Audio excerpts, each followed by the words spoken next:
Yeah, I keep hearing variations of the same question. How do you make an avoidant fall in love? Because, you can't say I love you, they'll run. You can't say I miss you, they'll think about running. And everything I've researched basically tells you that the best way to make them fall for you is to ignore them. And most people kind of jive with that. I'm going to pull up a Reddit thread where a person is asking how to make an avoidant fall back in love with you. And you'll see that the very first comment essentially is telling that person to move on. But over my 12 long years of doing this, of studying avoidance, being an avoidant, what if I were to tell you that asking how to make them fall in love is the wrong question? Instead, you should be asking, how do I make them feel so safe they finally let me in? Now, I've talked extensively in the past about the walls that avoidants build. I've given instructions on how to climb these walls. I mean, for goodness sakes, I even did a whole Dungeons and Dragons clear the dungeon analogy in this video. But ultimately, all of my advice always boils down to the same thing. Sell the avoidant what they want so you can give them what they need. And that brings us to our 3 admissions. Before you, in this beautiful graphic, I have recreated the thumbnail that you clicked on for this video, except you'll see that the little word ribbons are blurred out. That's very much by design. All right, you know how this goes. I unblur them as we go. But before we begin, I want to point something out. You clicked on this video because you're expecting me to come up with some magic bullet solutions that can, how did I put it? Touch an avoidant more than I love you. And while I fully intend to pay off that click, I can't help but notice that YouTube itself kind of operates under the premise of sell the viewer what they want, give them what they need. Actually, I'd argue that only good YouTubers can accomplish both of these things. Bad YouTubers just consistently sell people what they want without ever really giving people what they actually need, but I'm getting off topic. Everyone who wants to play in the YouTube sandbox has to create a billboard for their video. They have to sell it. You may not see the parallel here yet, but really think about this. When you are with an avoidant, you constantly have to sell them in order to get past their walls. And really, the 3 admissions that you see on your screen right now, even though they're blurred out, they are all just a way to sell, to scale the wall. But that's why me telling you the admissions is only going to be half of this video. Because what good is selling an avoidant what they want if you can't give the avoidant what they need? More on that in a moment. First things first, let's go to our first admission. 1, I don't need you. I'm going to cheat a bit here. I know these are supposed to be vocal confessions, but this one works so much better if you don't say anything at all, but rather show it. According to self-determination theory, humans have 3 psychological needs: autonomy, the need to feel like your choices are yours; competence, the need to feel capable and effective; and relatedness, the need to feel connected and understood. Now, as I was talking to you, you'll have noticed that I was building out a nice little Venn diagram. That's because the order in which avoidants have these needs met by other people is often backwards. Here, let me show you. Let's say that you start dating an avoidant. The first thing that you hit is the relatedness circle.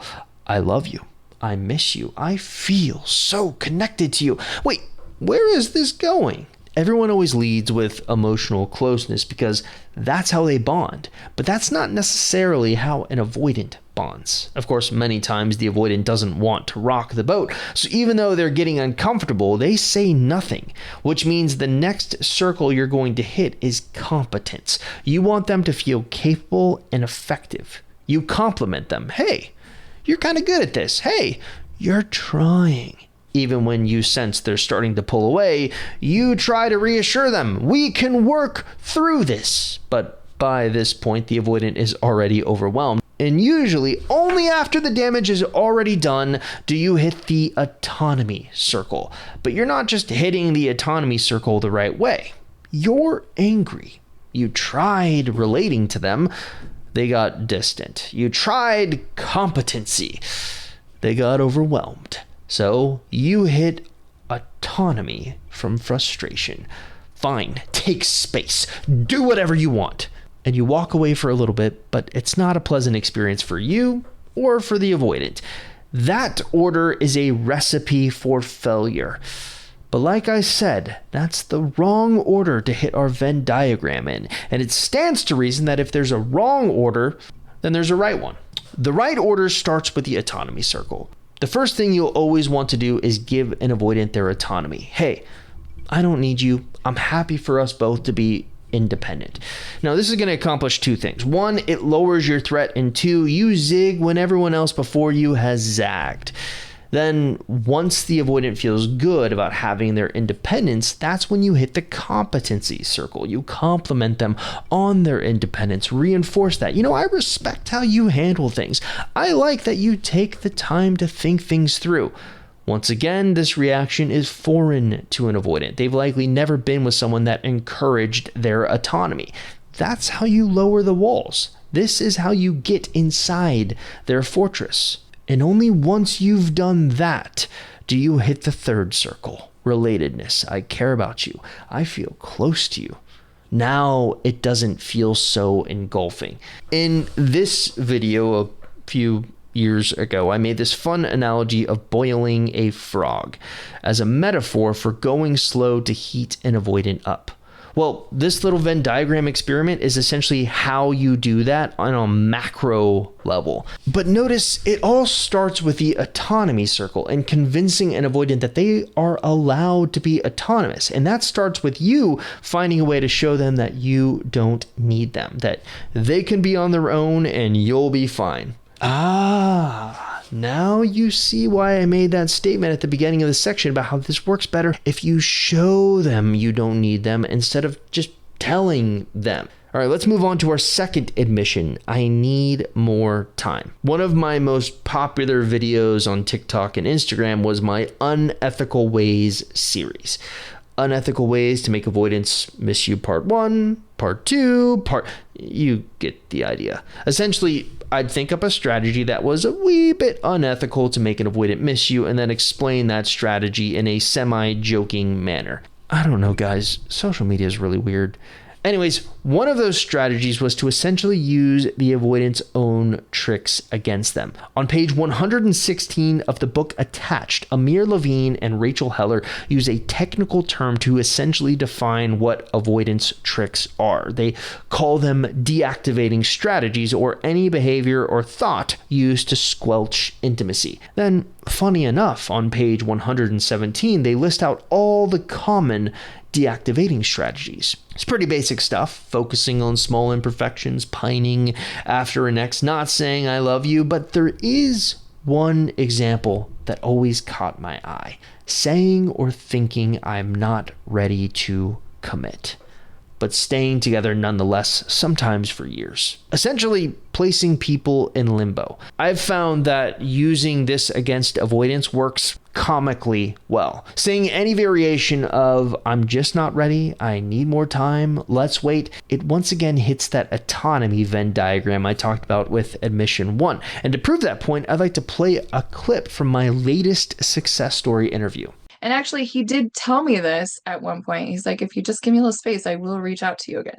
Like, I'll reach out. Like, he actually did vocalize all of this to me. I just didn't believe it, I guess. I don't know. So there's an actual avoidant literally telling one of our clients that it's okay to give them a little space, that it's actually preferred. All right. What I'm about to say is purely my own speculation, but I've got this theory that attraction can only really be maximized with built-in moments of absence, because attraction isn't a faucet where you just turn it on and let it run forever. It's more like a nervous system response, and nervous systems don't do well with too much of a good thing for too long. So I want you to picture a graph. On the bottom, you've got time. On the side, you've got attraction. Now, in the first version of this graph, there's zero space. There's no pauses. There's no breathing room. No, I need more time. It's just constant access. And what happens? Attraction shoots up fast at the start because there's novelty, but then it peaks, and then after that peak, it doesn't keep climbing. It just starts drifting down. Essentially, the constant exposure turns into oversaturation, and oversaturation turns into emotional overload. And emotional overload turns into, I don't know, I just feel off. Now, I want you to compare that to a second graph. Same two people, same connection, but this time the relationship has a type of a rhythm. There are these built-in posits, moments where you're not constantly available, moments where you say, I need more time, moments where you don't chase the second they pull back. And instead of the attraction line peaking and then dying, it's sort of like pulses. It dips when there's space, but then it rises again. And for avoidance specifically, that space does something really important. It lets them feel autonomy without feeling like they are losing you, which is why that line from Heather's success story hits so hard. If you just give me a little space, I will reach out to you again. That's the entire graph that I just made in one sentence. Space doesn't kill attraction. For avoidance, it often resets it. Okay. Let's move on to our third admission. I don't want to change you. All right, here we get to the heart of the matter for what an avoidant is truly afraid of. So everyone always makes a big deal about how attachments are always formed in early childhood. In the past, I've always used a die to explain when it comes to both dismissive and fearful avoidance. This die. Now, all of the sides of the die represent different reactions that a caregiver will have during times of hardship. So in the case of a dismissive avoidant, when they, let's say, starts crying, they roll the die and boom, it lands on a 1. Okay, so the caregiver basically tells them to man up and stop crying. Let's roll the die again. Another time of hardship. Look at that. It landed on a 1 again. Stop showing emotion. Boys don't cry. What you come to learn about this die is that it's rigged. No matter what, in the case of a dismissal avoidant, it's always going to land on a 1. Fearful avoidants operate in much the same way, except their outcome on the die rolls are quite literally a flip of the coin. Sometimes the caregiver is giving, sometimes they're not. Either way, what this die roll analogy is meant to do is show you that from childhood, any type of avoidant grows up feeling criticized or emotionally inadequate. In fact, I don't think it's a stretch to say that one of the hidden thoughts they have is that they don't want anyone to change them, because throughout their life, everyone is always trying to change them. And this opens up an interesting psychological question to consider about avoidant attachment. Did this roll of the die, if you can see it back there, experience in childhood create more shame or more guilt for them? Now, just to make sure we're on the same wavelength, I'd like to define what both of these mean. Shame to me is something is wrong with me. Guilt is something is wrong with what I did. And that difference may sound small until you realize it's basically the difference between someone feeling attacked versus someone feeling guided. There's this great study done by June Price Tangney and Rhonda L. Deering called Are Shame, Guilt, and Embarrassment Distinct Emotions? And they really make this point over and over. Shame is the emotion that shows up when you feel evaluated as a person, like your entire identity is on trial. And when people feel that, they pull away because shame activates the part of your brain that says, get me out of here before they see me. And if you really think about avoidant attachment through that lens, it explains almost everything. That rigged die that I showed you earlier, that's now conveniently sitting on the floor, that wasn't just teaching them don't have needs, it was teaching them actually something way worse, that if they have needs, they become a problem. That's shame. That's what ultimately is beneath all the layers, all of the walls that an avoidant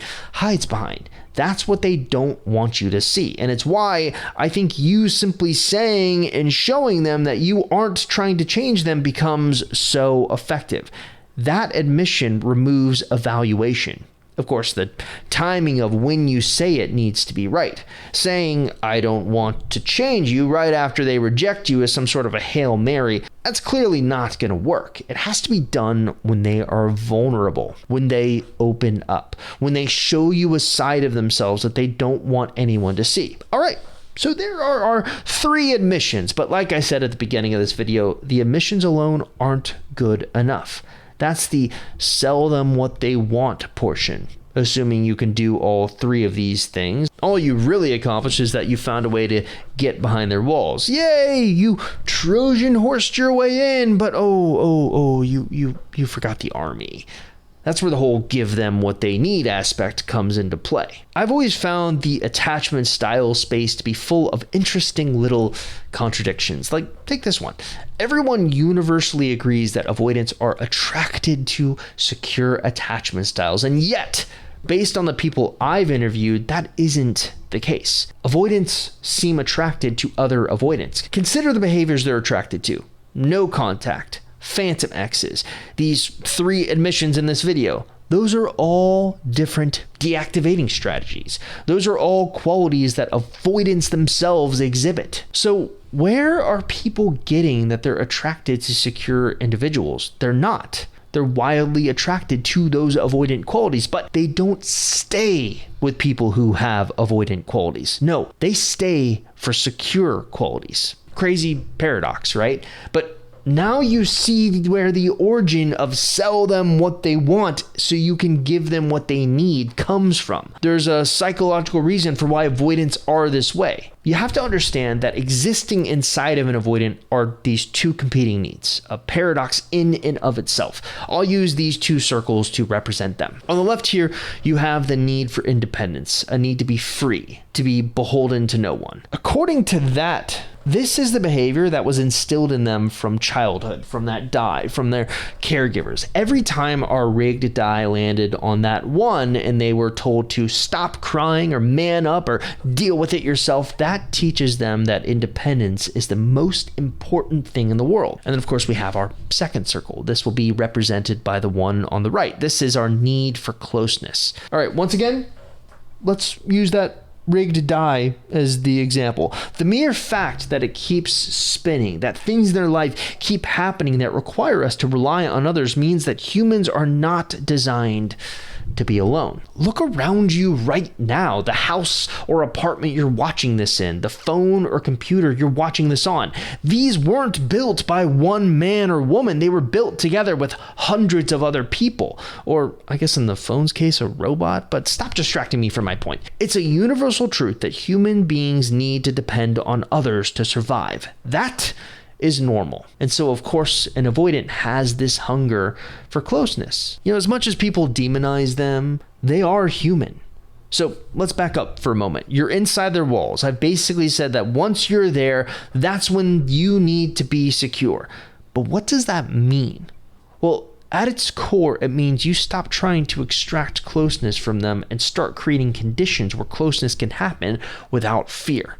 It's easier said than done, of course, but if you're able to pull it off, you just may find that an avoidant stops being so avoidant and starts being more secure themselves.